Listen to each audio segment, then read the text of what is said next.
कक्षा 10 विषय हिंदी। बच्चों, ऑनलाइन क्लासेस में कक्षा 10 के सभी छात्र छात्रों का स्वागत है। आज हम हिंदी पद्य साहित्य के इतिहास में भक्तिकाल के बारे में अध्ययन करेंगे। भक्तिकाल, उसके पहले हम आदिकाल बता चुके हैं। भक्तिकाल के बारे में आज प्रकाश डालेंगे। भक्तिकाल सन 1343 ईस्वी से लेकर के 1643 ईस्वी तक माना जाता है।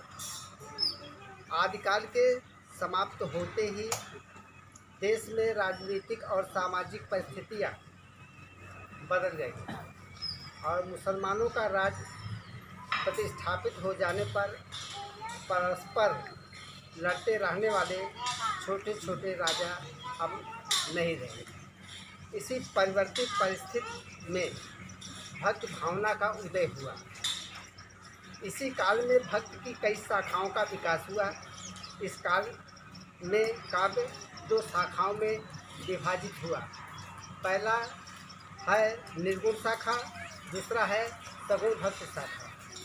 निर्गुण भक्त शाखा के बारे में आइए जानिए।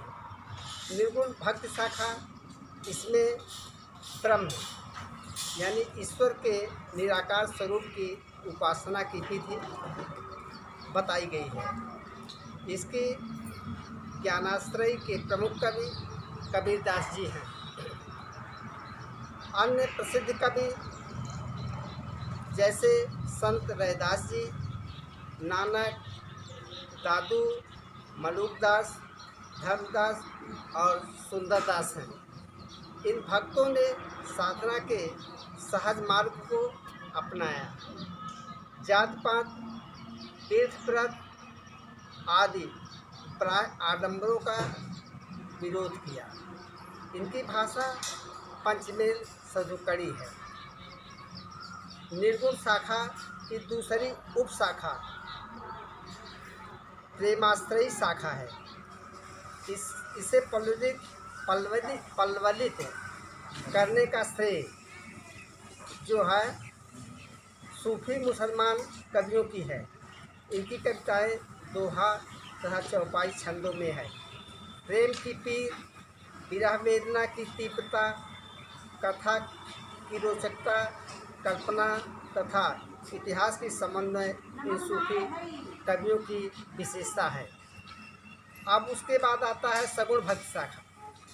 सगुण भक्त शाखा के बारे में आज समझें। निर्गुण उपासना के अंतर्गत ईश्वर के निराकार रूप को माना गया है। 11वीं शताब्दी में स्वामी रामानुजाचार्य भक्त के क्षेत्र में अवतार भावना को प्रतिष्ठित कर चुके हैं। इन्हीं की शिष्य परंपरा में 15वीं शताब्दी में स्वामी रामानंद जी हुए। रामानंद जी की शिष्य परंपरा में गोस्वामी तुलसीदास हुए, जिनमें मर्यादा पुरुषोत्तम श्री रामचंद्र जी के शक्तिशील सौंदर्य समन्वित रूप जो है दर्शाया गया है। इसमें रामचरितमानस महाकाव्य में प्रस्तुत किया है। तुलसीदास जी की रचना का मुख्य उद्देश्य लोक मंगल की साधना है। अच्छा, अब इसके बाद आता है सगुण उपासना की दूसरी उपशाखा कृष्णाश्रयी शाखा कहलाती है। इसके अंतर्गत श्री कृष्ण की पूर्ण ब्रह्म के रूप में प्रतिष्ठित हुई। कृष्ण भक्ति के प्रवर्तन का श्रेय श्री वल्लभाचार्य को है। ये अपने आराध्य श्री कृष्ण की जन्मभूमि में रहे। कृष्ण भक्त शाखा के श्रेष्ठ कवि सूरदास जी हैं, जिन्होंने कृष्ण की बाल लीलाओं की मधुर पद गाकर प्रेम और संगीत की ऐसी धारा बहाई जिसमें डुबकी लगाकर जनता का हृदय जो है आनंदमय हो गया।